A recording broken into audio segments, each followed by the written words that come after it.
Hello, my name is Emily Sturgis, and today I will be reading an excerpt from Looking for Alaska by author John Green. Despite the fact that this book was originally published in 2005, the messages and lessons in this book are still applicable today. We live in turbulent times, and though we constantly say that life is too short, we rarely live by it. We just don't get it. We constantly make jokes about the meaning of life as if the answer is trivial or impossible to find. But what if I told you that it wasn't? What if I told you that this book has the answer to the meaning of life? In this story, we see life from the perspective of Miles Halter, a young adult, a young adult that throughout looking for Alaska is actually looking for himself and what the meaning of life truly is. Life is too short to be counting down days and holding grudges and to be maintaining negative attitudes. If you're not too busy living your life to the fullest, then I would highly encourage you to read this book and make the changes that you need in your own life. And if you have read this book already, then I would encourage you to read it again. This piece of literature gives us a priceless opportunity to reflect on the life of another in order to make the differences that we need in our own lives.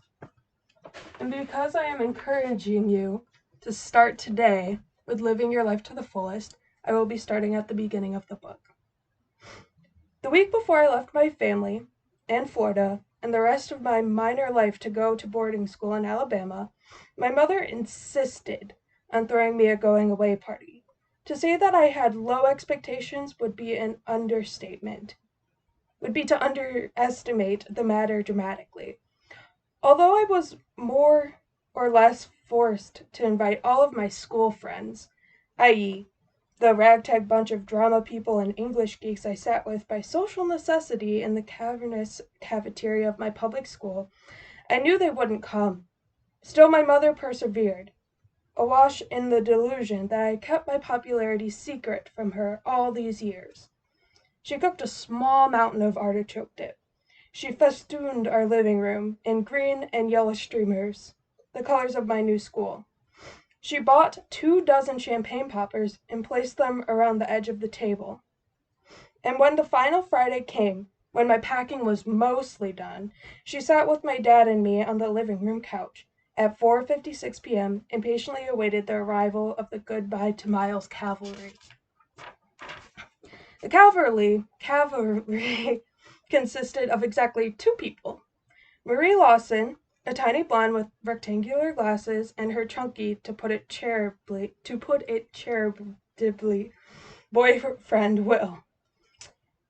"Hey, Miles," Marie said as she sat down. "Hey," I said. "How was your summer?" Will asked. "Okay, yours?" "Good. We did Jesus Christ Superstar." "I helped with the sets. Marie did lights," said Will.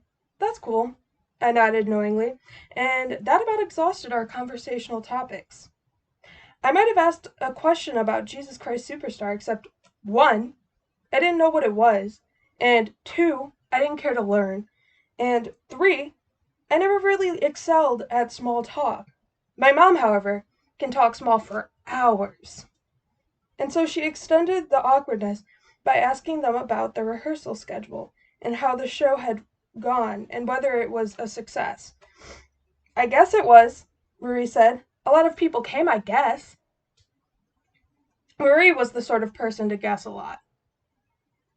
Finally, Will said, "Well, we just dropped by to say goodbye. I've got to get Marie home by 6. Have fun at boarding school, Miles." "Thanks," I answered, relieved.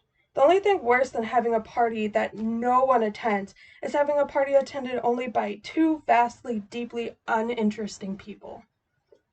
They left, and so I sat with my parents and stared at the blank TV and wanted to turn it on, but knew I shouldn't. I could feel them both looking at me, waiting for me to burst into tears or something, as if I hadn't already known all along that it would go precisely like this. But I had known. I could feel their pity as they scooped artichoke dip with the chips intended for my imaginary friends. But they needed pity more than I did. I wasn't disappointed. My expectations had been met. "Is this why you want to leave, Miles?" Mom asked. I mulled it over for a moment, careful not to look at her. No," I said. "Well, why then?" she asked. This was not the first time she had posed the question. Mom was not particularly keen on letting me go to boarding school, and had made no secret of it. "Because of me?" my dad asked. He had attended Culver Creek, the same boarding school to which I was headed, and had both and as had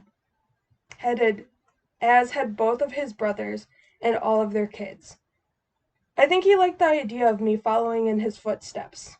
My uncle had told me stories about how famous my dad had been on campus for having simultaneously raised hell and aced all of his classes. That sounded like a better life than the one I had in Florida, but no, it wasn't because of Dad. Not exactly. "Hold on," I said.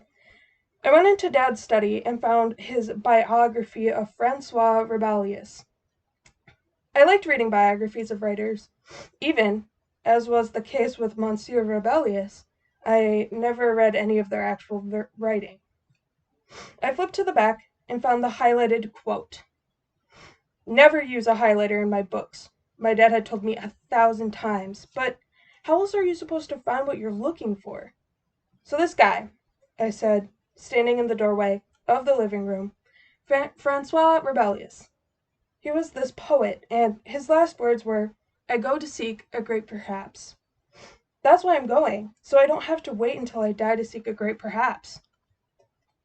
And that quieted them. I was after a great perhaps, and they knew as well as I did that I wasn't going to find it with the likes of Will and Marie. I sat back down on the couch between my mom and dad, and my dad put his arm around me, and we stayed there like that, quiet, on the couch, together for a long time, until it seemed okay to turn on the TV. And then we had artichoke dip for dinner, and watched the History Channel. And as going away parties go, it certainly could have been worse.